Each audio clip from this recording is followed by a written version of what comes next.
இப்ப என்ன நீங்க பழைய மாமா சாமியாவா இருக்கீங்க? முழுசா என் புருஷனா மாறிட்டியல்ல? அதுக்காக வண்டியில கூட்டிட்டு போய் மாமா சாமி ஒரே வீட்ல தானே இருக்கோம், அதுக்கு என்ன சங்கடப்பட்டுமா?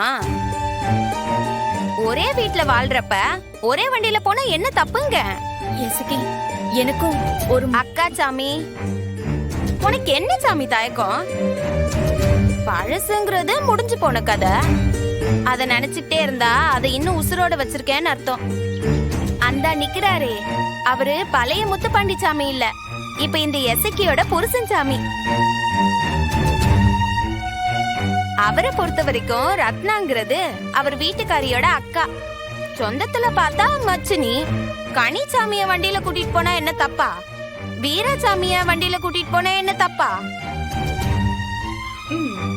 அதே மாதிரி தானே ரத்னா சாமியும் கூட்டிட்டு போறது. இதுல என்ன இருக்கு? இல்லடி நான் சாமி, நான் சொன்னா கேட்க மாட்டியலா? கேப்பியலா மாட்டியலா?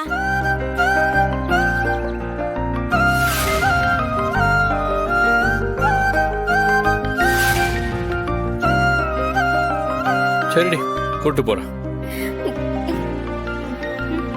ரத்னா உனக்கு ஒன்னும் ஆட்சேபம் இல்லையா? அக்கா சாமி ஒன்னும் பேசக்கூடாது, மரியாதையா போய் வண்டியில ஏறுங்க. இல்லட்டி ரத்னா, எசக்கியே சொல்லிட்டான்ல, இன்னும் என்னடி சொல்றத கேளு. அவன் கூட போய் வண்டியில உட்காரு. ஏய் ரத்னா வா.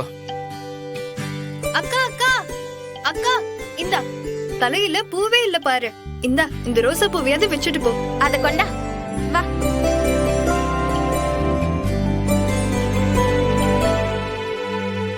போயிட்டு வா. போயிட்டு வா.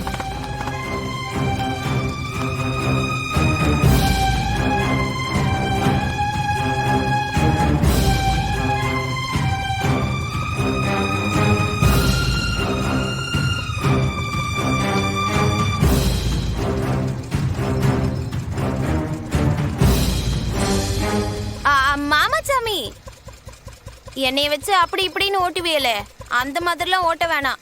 பார்த்து அக்காவை பத்திரமா கூட்டிட்டு போங்க. பத்திரமா உட்காந்துட்டியா? போலாமா? போலாதான். டாடா.